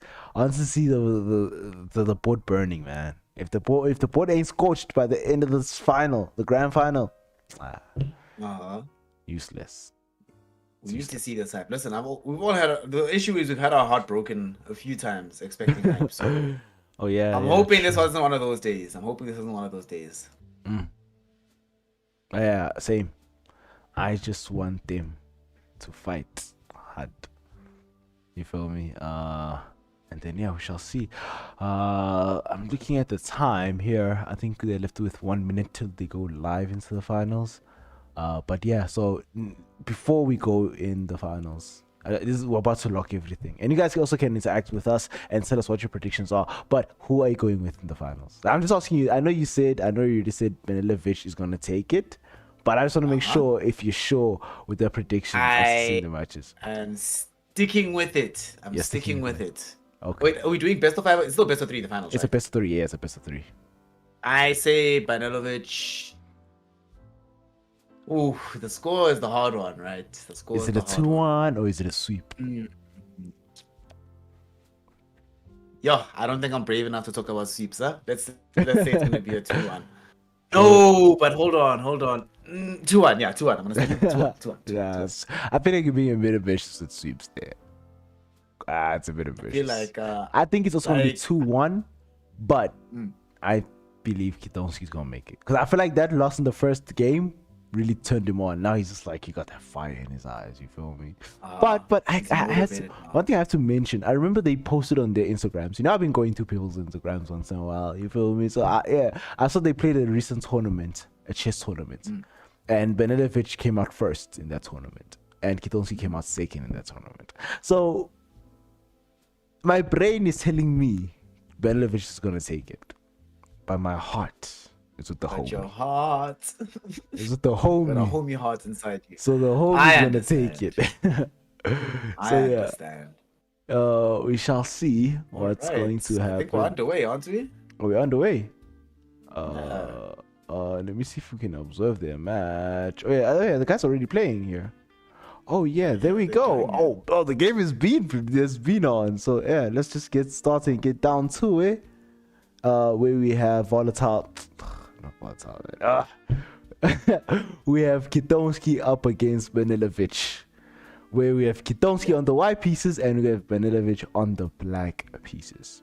Who will take it? Who will take the first match? There's no mirror situations now. You see, there's no mirror situations. Right now, it's just a heads-up game where advantages are trying to be claimed. Right, the chess boy. We've this is the first time we actually get to see them properly today, from the beginning, from jump, playing in this kind of situation, and they're being very, very conservative isn't the right word. They're being very efficient, trying to get the maximum amount of pressure out of as few pieces as possible. And Kitonski, already we have a much looser board coming in from them. No early castles just yet, which is, you know, you're talking about the lack of mirroring, right? The one thing that's going to be definitely characteristic of that. If we start seeing those super early castles they both used to go for, then we know it's going to be mirrors. But like this, I doubt we might see a long side castle from Kitonski, a short side from the chess boy, but it's going to be in service of something, right? That's part of the reason I think as well the chess boy is trying to get inroads in with this knight as soon as humanly possible to make you reconsider and recontextualize, do I go for the early castle or not? Even though you probably should and you definitely will, it gives you that extra moment of pause, right? Because you don't get the immediate advantage of free movement elsewhere on the board with, say, this knight being advanced into early pieces because he's applying pressure with his knight and his bishop in the middle of the board from the chess boy. Yeah, definitely. Yeah, just looking on both sides. Back on your comment of castling, I'm looking at Kitonski's position, and both queen and king side are destroyed. Okay, not necessarily like in some like but he has moved up a lot of pieces that side, so like there's really not much defense that's going to be in front of the king if he castles. But I guess he might want to castle just to connect the rooks and make it easy to connect the rooks, so he doesn't have to move the king around. And so you don't want plus you don't want the king in the center in the middle of that lower rank. So you just want to move him out of the way, so you can at least have some space to work. But I believe he might go for the long side castling as well. While the chessboy might go for probably a king side. But we shall see how this plays out. That's taking a lot of time to think about like what they do though, which is good, right? Because it means that we're not going to be having a blitz game between these two. Yeah. And look at the bit of focus that's being applied all the way towards this left-hand side of the board. So the knight pressure being heavily applied here. You already had to move away your rook, so you're definitely not going to be castling on that end. You might go for the short side castle, but feels like it might be a wasted move at this point because you have to address the pressure from these particular knights. I mean, for the chessboy, no such issues for him. Can easily go. And most of the day, always likes to go for this castle while having this bishop on the defense in front of him on g7. Make things easier on the approach on the diagonal, and to make sure that it's quite difficult to get in behind. There's no sneaky checks that you can do without losing a piece, even with one of these knights early on. Yeah, nah, I don't expect, any those kind of sneaky plays from them. Also, not attempting to play a sneaky play because, you got to have respect for your opponent. And both of each, like these guys, like I said, they know each other and they know what they're capable of. So obviously, there's no cheeky plays that's going to be happening here. Because if you do try that, you're going to be punished, by the other person. Yeah, and also looking at the chat, we got Junior Justo saying, "Can you play?" Well, we're currently in the grand final, so it's a bit late to play now because we're right now in the grand finals of the Ekasi Esports chess series powered by Vodacom World, and these guys are now banning out for a lot of money. By the way, a lot of money for 5,000 rands in cash to be specific. And obviously, the person in second place is going to get something 2,000. So they're both guaranteed some prize money. They're both guaranteed some good money. And I guess they don't want to draw this, so hey man, if there's 5,000 rand on the line, dog, me I know cool with all of it. I want it. I want it all. Thing. I want it all. Yeah. I'm not willing to share. I'm not willing to share. Actually, you should have told them to make sure that there's no sharing, right? You should have told them that if there is a draw, then the prize money gets donated to charity. Yeah. So, actually, for extra motivation. But I guess it also necessary as they both, looks like they're both bringing the A game. And I guess the 5,000 rands alone was just enough to tell them that no, none of that mirror play here. None of that. This is quite interesting. Look how beautiful the sport looks right now between these two literal giants at this point. You can definitely tell that they're here to play properly. We've seen these knights like jockeying for position over the middle of this board. And it's always interesting to see this happen whenever it happens, right? Because there's no immediate threats directly to one another. You just have to make sure that the knights itself are covered. But both of them recognize the importance that unless you get this control over the midboard, you're not going to be able to establish it purely with your pawns. So we have to play this shell game around each other. Absent that, whoever wins this, it basically gets the advantage going forward, right? As this game starts to play out. So quite important to be the one that has the easier time being able to get the good positioning from here. Yeah, whoever comes out of this on top, pretty much, is set nice, to finish it, like you said, to finish the game. As I can feel that tension there in the middle of that board. I can feel that tension. And no one is letting off usually, but I guess we can look at the time difference, like whenever it's just like up, like, almost 2 minutes, you feel me? And, Keith is down. 2 minutes, so time might be a factor in this because, like I said, these are both great, blitz chess players as well, and there's a lot, like, time is not really much of a factor, if you're playing, but like if you're playing someone else and you're like either Kitonsky or Benedovic, time's not really much a factor for you, but then for while playing each other, that's a different story. It's a very different story. The fairly in like the set of moves between the two of them, nobody's trying to give an inch, but I really like this move that ended up happening from the chess boy, being able to move up and you don't like you end up forcing a situation where there is now, even if you thought the opponent might castle, it can't happen. You move this rook off into leaving somewhat of this h2 pawn a little bit isolated if you can ever get there. But you come back, you pressure the knight that's sitting right now on b5, established enough control if you're the chess boy that you can start thinking about making these kind of trades, especially when you've been able to establish mid-board control using knights on c5 and on e5. This bishop has sort of been auxiliary to your plans, but this bishop has definitely been important for Ketongsky, so taking it can get you a bit better of an advantage if you do decide to go for that trade.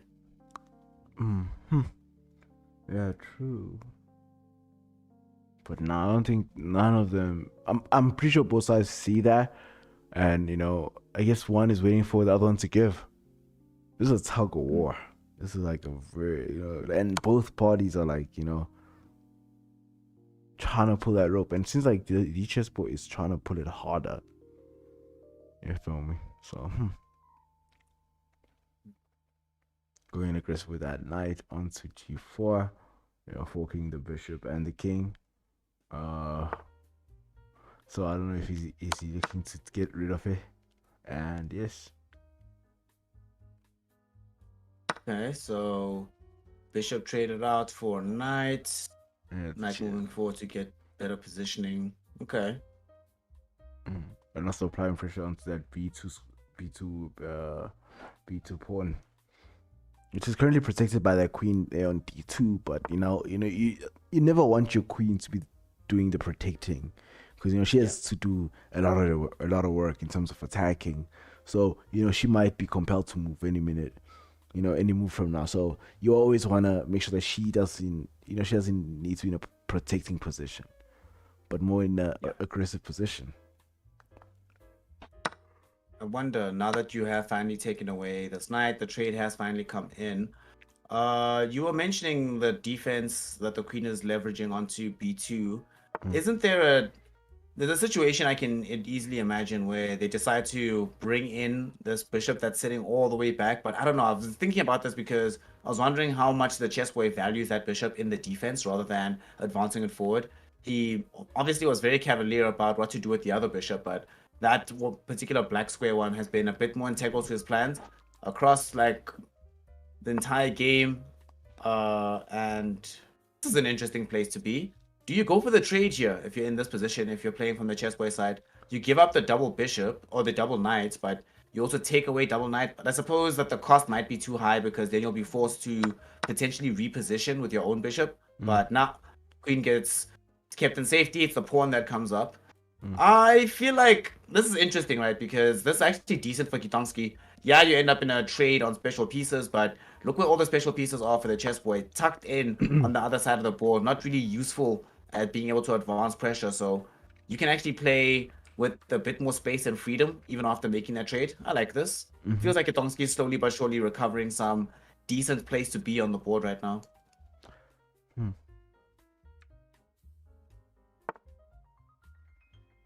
This is really, really tight. And also, like, we can see that Kidonsi has also gone like full in with his attack. Well, not full in, but like he's advancing those pawns and also going in for that attack. So it's either this works out or this messes up really bad. So he has to make sure that he fights hard to make sure that he has the advantage at the end of this in this fight. Because the margin of error is definitely higher for him. Yeah, the margin of error. It's lower. Sorry, it's much lower. Yeah. Just can't make any mistakes. For Kitoski. Yeah, for Kitoski. Yeah, margin of error. It's you can't afford to make any mistakes. There's a bit more leeway for chessboy. It feels like. Yeah. Just a little bit more, but he's out here. Your boy is out here. He's doing it right now. Yeah, the thing is, like, whoever attacks first is basically, is in that position of, having a small margin of error. So yeah, because at least if someone attacks first, like if you're black, usually on the chessboard, white is usually the side which usually attacks first, and usually the most aggressive. So black is more sitting there waiting to see how white attacks, And after that, decides on what to do after that. Do you retaliate or do you, counterattack? You feel me? So, yeah, it's pretty interesting to see how this will play out.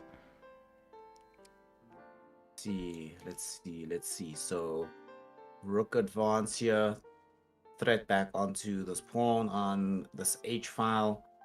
The question is going to be who's going to initiate the queen trade when it eventually does happen. I have no doubt in my mind that neither of these players are feeling very comfortable about the idea that there is this queen that is errantly moving about. Both of them are keeping her very deep on the board to make sure she's not put into uncomfortable positions, but she's going to have to go if anybody wants to get a decisive positioning. But it also feels difficult is the wrong word. It feels like the kind of game where you might be incentivized psychologically, especially, to let the opponent do that first and try to explore different options, because Kitonski, we've seen them play, for some reason actually, they've been playing a little bit more comfortably when they've been sort of building back positioning rather than being the one that's creating the new status quo. So I wonder if they're going to be the ones to initiate that move. The way it's looking right now, it feels like Kitonski, it might come from them first, as we have the double up on the C file here. And yeah, Kitonski senses it coming, and it's like, you know what? Let's not play that game. It's short. It's fine. Yeah. Let's get No. He's like, no. Mice. We don't want to do that here. It's really looking tight for Keith as well. Like, also looking at the time is ticking away on both sides now. So obviously, it'll be nice if this game was like, if the time control was a bit like different, like was a bit higher, so at least each opponent has more time to think through their moves. But yeah, I guess I also like it this way as well, because it just adds that extra layer of pressure, and time becomes like a big factor in this match, because like I said, these guys are very like evenly matched. So the one thing that could like be the differentiating factor, it could be the time. If someone takes too long to think, it's gonna be a problem. And as I say that, Kitonski's time is approaching the 1 minute mark. He's just a couple of seconds away from the 1 minute mark. And once you see if you're not down to the double digits, like in the seconds, it's rough. Hey, that's when it's rough. That's when it's rough. And the app reminds you, it goes like, you see when you hear that sound, it's rough. It's now there's pressure now. You have to play blitz chess, I'm gonna have to be playing some very difficult times, especially when you're in a position where it's not obvious that you're in the actual late game yet. You're still trying to fully set yourself up for that stage. And now we are starting to get there. 1 minute left for Kitonski. You have to really blitz it out. There's no other option that's left. And we see on both sides are setting up for as much aggressive plays as humanly possible. Let's see where this goes. So rook trade doesn't feel fully favorable there for anybody in particular. The chess boy is still gonna try to put him off kilter. Up the space, bro. And there we go. Lovely. Got the trap. That's right. You have to resign. Yeah, you can't continue after that. You can't continue. It's rough like that. Well, why did he retreat so to that position on the queen? We guess the pressure, man. It's that pressure. He's like, I heard that. And he was like, let me play a bit aggressive, and then he faltered. So unlucky for Kitonski, and now Chessboard is just one game away.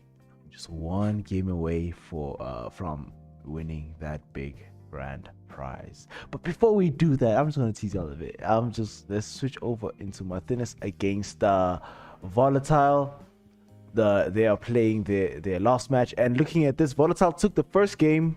He took the first game, and now Martinez will be looking. Yeah, and Volatile will be looking to wrap it up. And looking at the board already, it's pretty grim for Martinez. So I guess the third place position might really go to Volatile. Yeah, I mean, to be fair to Volatile, right? If you're able to take a game, even if you don't take the full series, but even taking a game over Kitonski, I feel like you definitely deserve to be in the money. It's a win. It's legitimately an achievement, yeah. Because nobody else, since they've joined, Kitonski and the chess boy, until today, have been 100% undefeated. The chess boy still continues to be so. and Kedonski takes his first L now. So I feel like you are 100% okay with this if you are volatile at this point in time. So congratulations to them, definitely.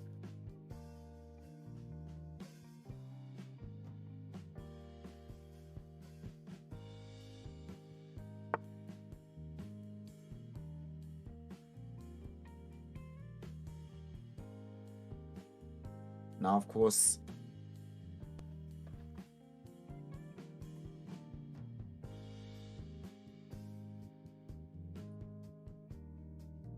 all right, so we're still looking here between Volatile and Martinez. And honestly, there is one thing, right? There is one final thing that I think can also be taken away here, especially for Martinez, because the way that Martinez found themselves participating here in the finals was a bit of a fortuitous situation. So one of the prime things I'm hoping that they take away from the experience is to learn exactly what the games were like for them. Because I imagine it can't have been easy against the chessboard, but Volatile, an opponent who was able to show best of both worlds, right? Be in a dominant position in the one game and play up against a dominant player and still do well. So that's definitely some very useful tape to be looked into for Martinez right after this tournament from everybody that they've competed against today. So even though they're not going to be in the money, it certainly is still something that they will gain wealth from in the long run. Yeah, definitely. I guess the bragging rights. But they shy. The money would have been nice. If I had to choose, I'll take the man. I would have taken the money, man. Yeah. But yeah, this is really, really looking grim for Martinez, but GG's to him for making all this, making it this far. And I think he was the player who got that bye, right? He was that player who got that bye last week as well. So yeah. Aish, that bye, at least he got you in the finals, but Aish, it's rough. So yeah. He's still out here. They played the full game. It also isn't like a situation where there's zero advantage they've been able to get. Like, it's looking quite grim right now, in this position where your one rook is sitting on A1, not really doing anything. Or has been sitting, spent a lot of time doing nothing there. You're sort of in the situation where you're doubled up on the special pieces who are landlocked on F1, E1. You're just sort of waiting for better moves to come in from Volatile, and then you react to them because it doesn't feel like there's any one move that he can make on the side of Martinez that is fully in his favor. I imagine that right now we're going to have this bishop move away that's sitting on the E file on the black pieces for Volatile, but there is still an opportunity, right? If time ticks lower and lower, maybe you get an unfavorable trade, even if it is a trade that ultimately benefits Volatile and make it more difficult for them to close you out. But then again, I'm looking at the time. There's a 2.5 minute difference. Are you kidding me? How is that possible? Yeah, it's pretty rough. But I feel like he doesn't have to put too much pressure on himself, Martinez, because even though time is a factor, but it's nothing to worry about at this point. He just make sure he makes a comeback. But looking at this position that he's in right now, I don't think he'll be making a comeback. Because I'm pretty sure Volatile is also going to try and wrap this up, and make sure that he confirms and he takes that third place prize of 1,500 rands in cash. So pretty rough. Feels bad, man. Like I said, I wish everyone could have gone fourth place. At least if Martinez could have gone like a fourth place. Look at me saying like it's already over. But it's looking like that. But I wish everyone could have received at least a fourth place prize. So to show that you are here, that you had played and you have made it this far. I mean, everybody was out here. They did their thing. It's going to start becoming a little bit more difficult to stay out here with this rook going forward. And looks like Volatile is starting to think about fully closing out this game. So this is where things get uncomfortable, especially because there's a fork that's incoming. Gotta do something about it. Hey, there's a fork on both sides, to be honest. So yeah, he couldn't avoid, because if he had remained in that position, then he was gonna get forked by the other knight. Yeah. So yeah, it was pretty hard. Oh no! Oh man, he fell for that. Unlucky, bruv. Unlucky. Game is hard. Well, I can now safely say that it's chai. I will. Yeah, okay. You have no special pieces left. Double knights and a rook. and you still have like equivalent amount of pawns on the board, yeah, there's no chance from here. Vince McMahon is singing right now, so Yeah, he's playing that track playing in the background. There's that track, you know, exactly. that oh, no chance. No chance. That's what you got. Oh man, unlucky for the boy. But GG's though, GG's for me this far. I would have said hit the resign button, but I feel like this is like those sad, dramatic You're moments. allowed to play this one. Yeah. You know when like the soldiers in those movies, you know, run to the battlefield, like you know, like I say, there's like a whole army waiting for you outside, and you're there, and you're tucked away, and then you're with your partner or someone, and then you're like, okay, cool, man, we're about to die. How do you wanna go out? And then you just run out, guns blazing, and then you know that sad music playing as you're running and you're being shot, and it's like, and then you're just like, ugh. You know, and that's how he's dying. that's how. But he went down in glory. He went down like down in glory, went down man. swinging. But now the question is, who's going to be is anyone going to be going down in glory in the grand finals between Kitonski against the Chess Boy? Okay, so now we have Kitonski playing from white side, right? Instead of playing on the black pieces. He's on the black pieces. Because Kitonski was on the white pieces in the first match. I mean, the Chess Boy. Sorry, my bad. Because Chess Boy was black last time, so they're playing on white right now. Very, very, very, very, very even game. I think this is definitely a better situation for Kitonski. Yeah, so I think we've identified that whenever this game becomes a bit more open, spread out, less cluttered, less focused, Kitonski seems to thrive in those kind of situations versus the Chess Boy, who seems to be really, really good in these scenarios where the game sort of like closes in, becomes more compact in a particular area of the board. And I think that's probably why it feels okay, the position that Kitonski is in right now, because it's very expressive, very open. The queen trade was likely initiated by him. Let's actually go back to that move. Let's see. Yeah, queen trade initiated by Kitonski, I thought so. So seems like this game is going actually quite well for him.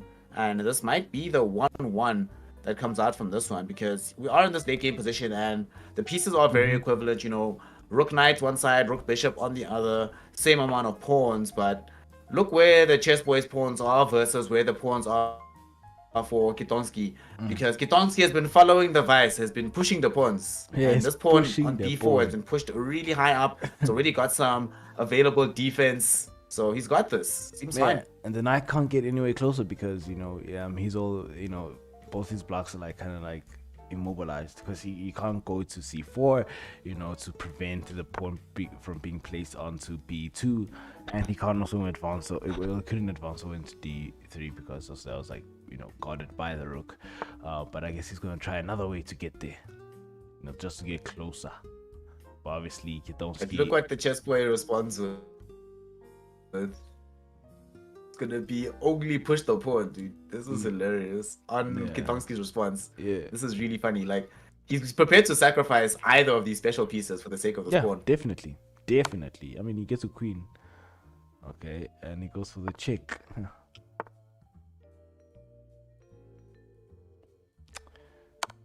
Okay. Interesting. This is interesting now. Check forced. So now here's the advance. Here's the decision. Are you gonna trade a rook for this pawn, prevent it from becoming a queen? What will you do? And this is gonna be one of these decisions that has to happen eventually, right? There's no way out of this. And the Chess Boy is gonna do his best. At least gonna try to set up a situation where it's possible that the trade immediately afterwards still gets you something, because you get out with the bishop now, and you force the 1-1 situation. So now the game gets interesting because you've done this. You also have the pawn advantage. Yeah, you have the pawn advantage, and you have a knight. You have a pawn advantage plus you have a knight on your side. So yeah, it's not clear who's winning this. To be honest, it's still tense. It's still tense. Man, I'm feeling that heat already, man. Goddamn, I didn't think I'll be able to take this, because it's really, really rough right now. Kitonski needs this. He needs this to stay alive and fight for that prize, that first place prize. Really rough, my G. He does have the time advantage on the board, but This is, like you mentioned, because he's playing into a knight, right? One of the more annoying when you're down to this 1-1 scenario, having your opponent having a knight really, The really sucks. worst. It's There's the just so many worst. things that can't happen because of the Ish. so it's gonna It's require pretty much everything that he has in his arsenal to recover from the situation and to try and make it okay at the end of the day. yeah, because now you have to make sure you don't end up in a block where you're gonna get forked or anything like that. Nah, I don't go for the exchange though. Not an exchange, but I don't go for the. Don't do it.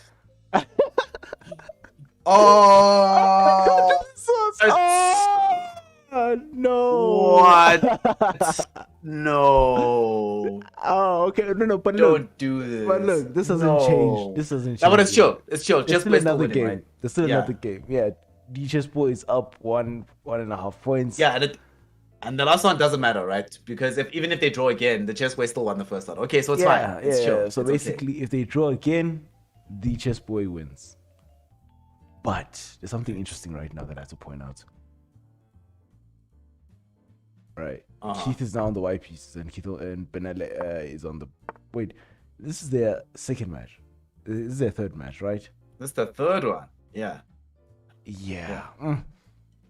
Because Kidonski was on the white pieces in the first match, and that's when he lost. Right, so is that going to be a factor? Mm-hmm. Are you going to see Benele taking 3 wins? Let's see who At the end gets of the there. game? Let's see what happens, cause all right. I literally have no idea what's gonna happen, so I have no idea at this we're gonna point, find man. out together here. Are we going to We're get gonna a find out draw? together. Are we going to get a draw? Oh god, no. Because if Kidomski wins, if Kidomski wins, oh god. If Kidomski Okay, wins, so we I just want had my the homie short to side win castles. as well. I want my homie to win as well. So Oh gosh. what are you gonna do? Because I mean, to be fair, right? I wouldn't. Yeah, you wouldn't.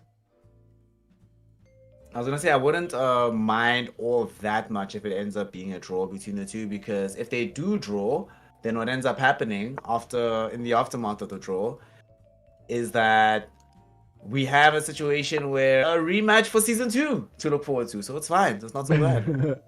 I guess. But if they draw now, they're splitting now.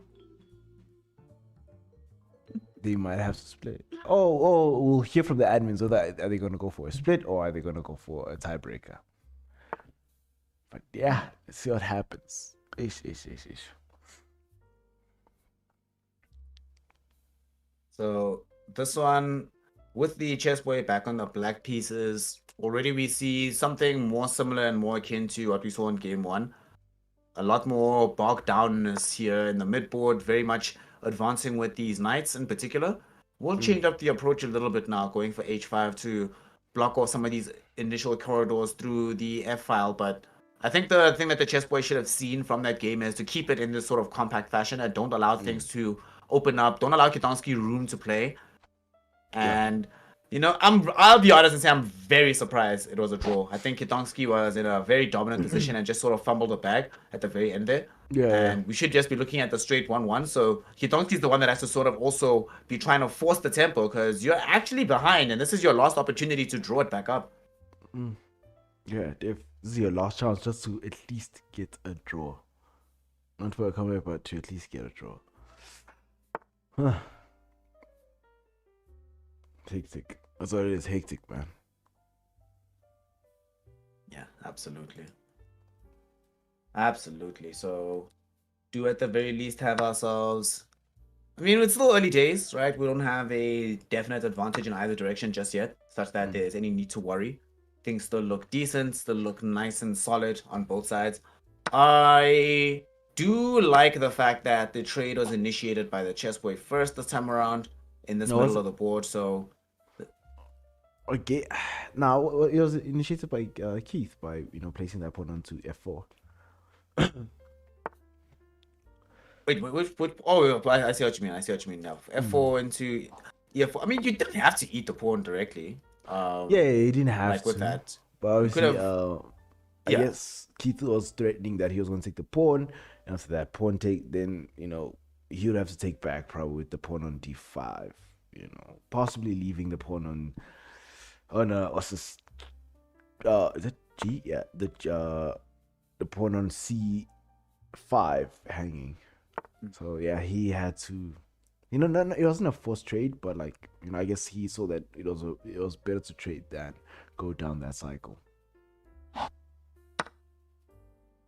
Interesting play coming up. Is this going to be a check onto E3? Yep, check on E3. Free bishop, baby. Good times. Life is nice. Rough. Well, not necessarily free bishop. You can flee onto H2 and then protect the bishop that way. But it's still going to be now you running around. Potential, not necessarily a fork, but this knight suddenly feels a bit more threatening. He can move up to F3 if he wants to. Either way, you are in the corner, exactly where the chess boy would rather have you at this point in time. And oh, that was nice. That was nice. I like being able to advance the bishop that far up. But at the same time, it does mean that this king is feeling a little vulnerable. Sure, you still have some protection on these black squares, but I don't know. It doesn't sit right with me when there's no special pieces within one block of the king. It just feels awkward. But I guess it's fine. Yeah. Yeah, it's the sniper bishop right there. But yeah, Keith only, Manile is up a bishop in this position. But Kizonsky has an extra 2 pawns on his end. This is rough. I'd like to see how this plays out. I guess you also want to be able to get further pieces forward for more protection.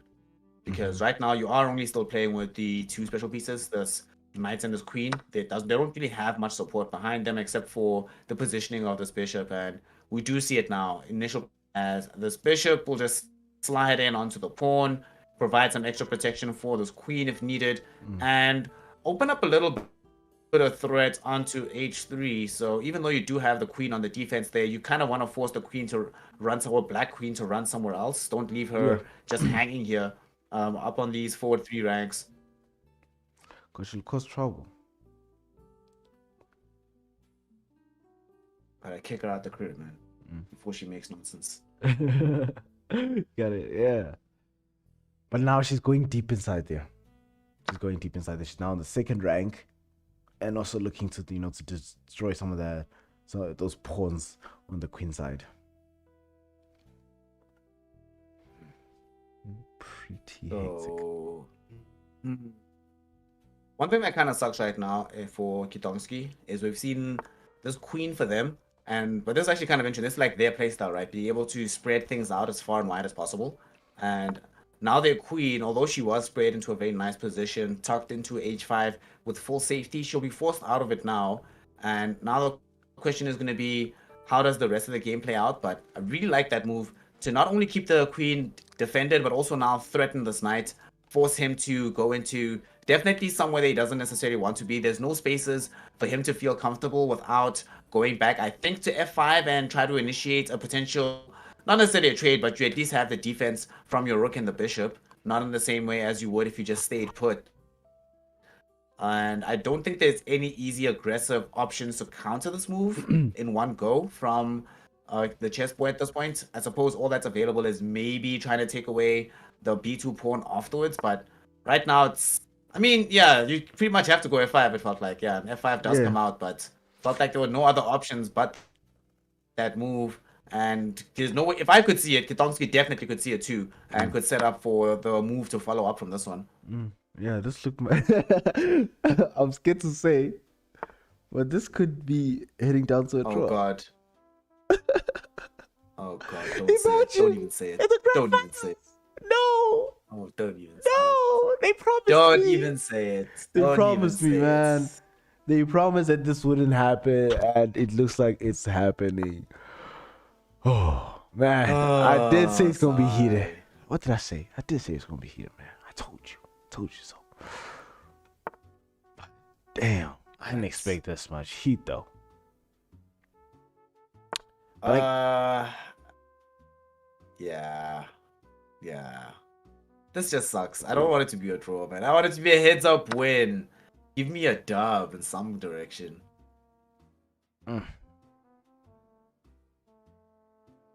Yeah, this is what do you do? Yeah, it was forked, and you get the queen, and also possibly a rook. Oh no. Yeah, you get the queen. You get the queen. But then he gets it back. So what did you exchange your? You exchange your Immediately knight for? afterwards. You technically exchange your knight for a pawn.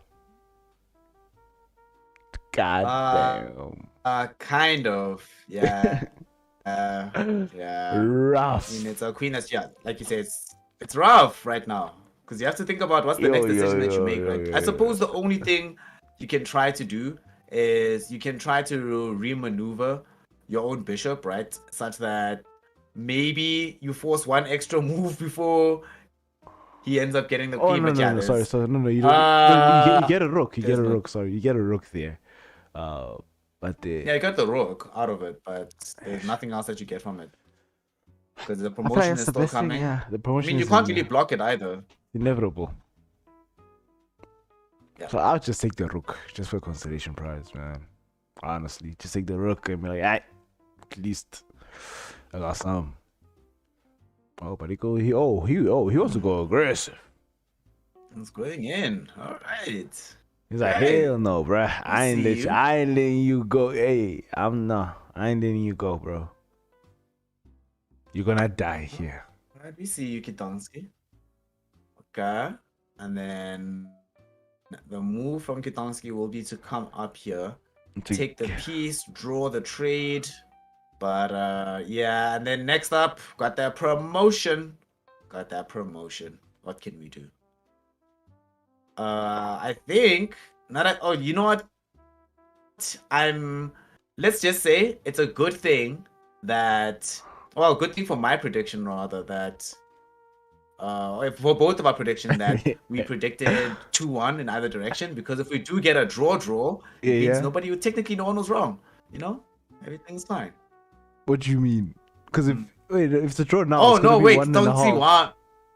That yeah, cheers boy. Yeah, I don't know how. I forgot that you won the first one. You see, my mind is in just constant these guys play in draw mode. So that's what I was expecting. But yeah, I forgot that they. These guys. I don't trust these guys, dog. These guys are. But here's the thing, dude. Kitongski. Look at the situation, right? Kitongski's about to get a promotion, right? About to get queen, double rook. At the very least, queen, double rook, right? Or at the very least, queen or rook knight. At that point in time, it feels difficult for a full comeback or for a full like defeat to come out, and like you put this check and you're making it happen. Oh god, is he gonna just try to keep him in check forever and try to use that as a way to prevent the consequence of a promotion happening? I think he's trying to get his bishop closer, because probably next move is c7 with the bishop.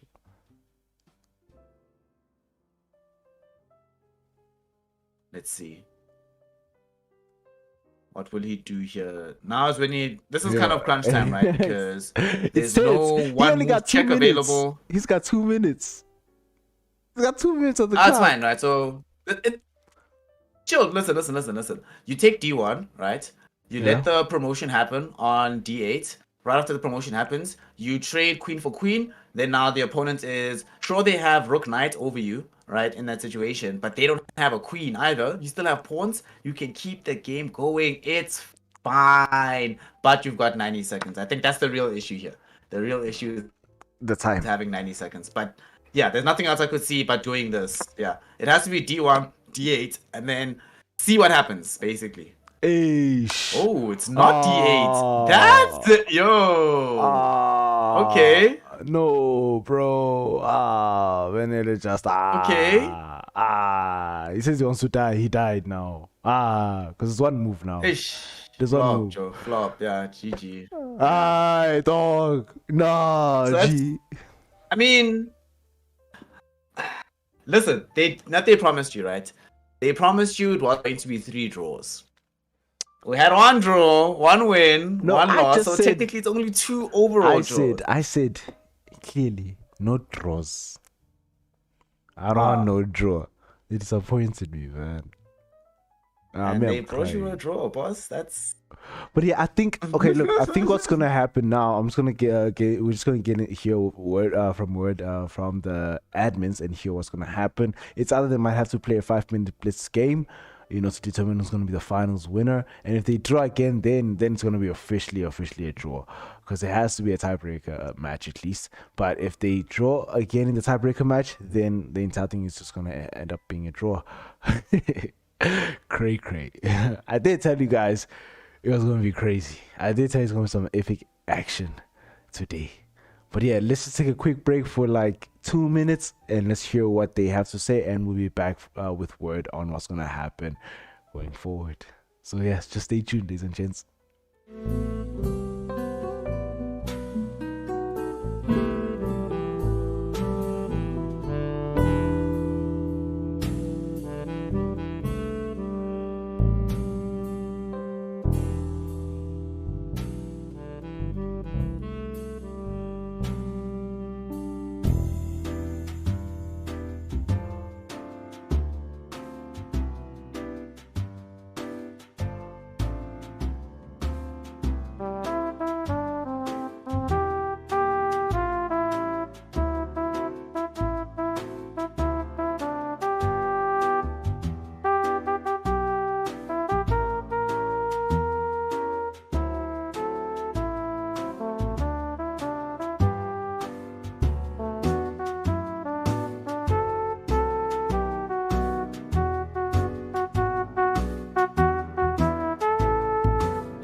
And we're back, ladies and gentlemen. We are just waiting for the final of the grand final match to get underway, where we're gonna see Pikitonski playing against Banilovic for that last position. I mean, for that first position. So we will see what happens. Now I'm just trying to get word and see if we can get the link to the stream. But yeah, I think they're about to get started. So it's gonna be a 5-minute blitz match. So each side is gonna get 5 minutes, and the winner after this match is the official winner of the Ekasi Esports chess series. But if they draw, it's a draw. We're done for the day. They have to split the prize money somehow. But yeah, I think their match is underway. Yeah, 5 minute splits. Here we go. Each side's got 5 minutes. So, yeah. Nah. This is the final. You see, that was the final for a grand final. Final time soon. Nah, gee. The final for the finals for the finals. I see what I'm seeing. You know what it is. You know what it is. Dog. You know what it is. You know exactly what it is. Okay, no, it's switching up. Hold on, it's switching up. Wait. No. Nah. Hold on. No. I think it's gonna be a bit different. I don't think. Is it? Are you sure? I got hope. Let me have my hope, bro. Oh snap. It might not be. So I think the thing is both of these players have demonstrated a lot of comfort playing from these more blitzy positions. So they might also be in a place where they just legitimately feel a bit more comfortable running things from this perspective. So yeah. Whenever that happens, it becomes a situation. It becomes a little bit easier for the team that's in that position. Or the players, to just let loose, right? When you're playing that comfortable, free-flowing chess, you're not like thinking as much about it, because definitely I think that when you're playing up against one of the very best, it can easily get into your head that, oh god, I'm playing up against another candidate master, another full master. But in a blitz scenario, you're just going. Intuition is your guide. Yeah. And so far, intuition is guiding well, because we don't see any... we see definitely some deviations from the pure draw style that we used to see between the two guys earlier. And we see elements of the games they've just played being incorporated into this one. So even though it's going to be blitz, it's going to be a very tight blitz, I think. Yeah, it's going to be very, very tight. Sheesh. And you don't have the luxury of time. Remember, you don't have the luxury of time in this finals of the grand final. Which is gonna basically separate who's gonna be number 1 and number 2, unless it ends up in a tie again. Then nice. Let's try. Then we go home without knowing who's the winner. We have winners. We'll have winners. We'll have champions. We will have the best of the best of the best, sir. Yes, sir. But yeah, just looking at the board right now, we can see that Kitomski, is slightly behind with development, and I think that's because he's why Light Square Bishop was kicked around a couple of times on the board, and so that caused him to waste a couple of moves, and I'm sure that gave also Benilevich some momentum, to develop his pieces. As you can see, all of his pieces are active out on the board, and plus his rooks are also connected there in the first rank, while Kitomski still yet to develop that knight on B8. But there's no way where the knight can go, because that square, the C6 square, is defended by, or is being attacked by the pawn on D5, which is within black's territory there. And you can't also play on D8 or on D7, because the light square bishop is also stuck, because he can't do anything and can't go anywhere unless if he goes back onto E8. But you never want your bishops in those positions. So yeah, off rip, Benilevich is already. Benilevich is off to a great start, and Kitomski is on the back foot. But time is ticking. We have 5 minutes on each side. So yeah. I think another issue as well is that if we look at where all the special pieces are congregated for Kitomski, this is, one of the things I've been talking about, like how the games went between them in the grand finals normal edition, is whenever things are super clustered like this, it felt like the chess boy Epanele was able to play in a lot more of a constructive and efficient fashion. And this is where Kitomski seemed to have a little bit of trouble when he was in this very condensed place on the board, rather than being able to let a bit loose. So I am interested to see what they're going to be the adaptation from Kitomski, especially considering you have a much shorter game. You literally don't have the luxury of time, right? It's like being taken away from you directly, and that's the entire point. So there's not as much time to think about interesting and intriguing ways to recover. For example, here, of course, there's still defense onto this E7 pawn, which I like a lot, but now you got to decide, what are we doing? Are we going for queen trade? I mean, you have to go for queen trade now, right? But in the position you're in, I think you're definitely not happy about this as Kitonski. Even before you go for the move itself, you know full well that you're gonna be on the back foot afterwards. Yeah, and it's gonna make it difficult for you to return. So no, I mean he's trying to avoid it, but what can you do? It's gonna happen eventually. So gas to. Yeah. He's got to, man. And just to get this position, yeah, it's tight. Yeah, it's tight. It is pretty tight. And you don't want to take that pawn because obviously that opens up, then obviously e5 is the next move from the chess boy, attacking the knight on f6 and obviously opening that diagonal for the light square bishop to have some rook for himself. Yeah. And there's a lot of presence to be built up on that side of the board. So we'll definitely see how it all decides to pan out as time goes on here.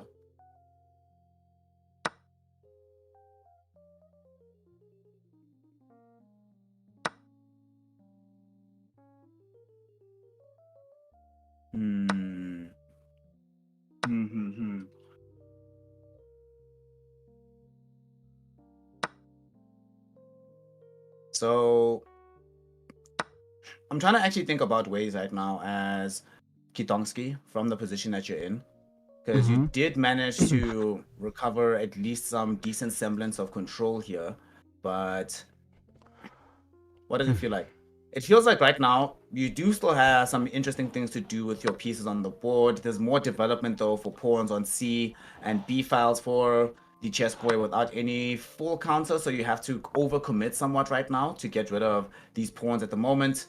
So you might actually be slightly incentivized to go for an uncomfortable trade, and rather get the pawn, but to actually get the resignation. Kitonski realizes the danger that he's in, and he's like, you know what, GG, I want no part of this. Yeah, GG's, man. GG's.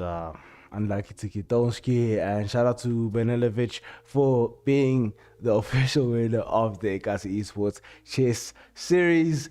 And that wraps it up, ladies and gentlemen. It has been one hell of a road to get here. So shout out to Benelevich, who has won himself 5,000 rands in cash, and also to Kitonski, he won't be walking away empty-handed. He'll be walking away with 2,500 rands in cash, and also the third place, which went to Volatile, aka Kokamba, who won himself 1,500 rands in cash. So shout out to everyone but no one is a loser here. Everyone's a winner. You feel me? I'm sure everyone has elevated their chess skills somewhat, throughout the chess series. So they must make sure they gym harder and practice harder to make sure that in the second season of the chess series, they are able to take it all the way and also become the winner. So yeah, GG's. And yeah, I think shout out to the guys at Ekasi Esports, shout out to the guys at Vodacom World for making this possible. But yeah, that's pretty much it on our end. Do you have anything to say, Sneh? I just want to say thank you everybody for being with us these last 11 weeks. It has been a blast and can't wait for season 2. Cannot wait for season 2. So yeah, hopefully the Ekasi gang is already on it and making season 2 happen as quickly as possible. Yes, definitely, man, definitely. And like a lot was going on that even my camera died now. So even if I switch to dual screen, you only see a black screen because my camera died on me. The battery, I was like, nah, it has had, it's been overworked now. It's been a long grand final. But yeah, I think let's wrap it up right here and right now. Be sure to follow us on all social media platforms, which is at Ekasi Esports on Twitter, Instagram, and Facebook. And like, share, subscribe, tell your friends about the chess series, tell your friends that you saw some epic chess action. Be sure to tune into the pre-show where we'll be giving you guys a recap of everything that happened this past weekend in the grand finals. But yeah, that's pretty much it on our end. So shout out to you, Sneh. It's been nice, it's been fun, but I think now we have to say danko and see you next time. Till next time, bye everybody. Cheers.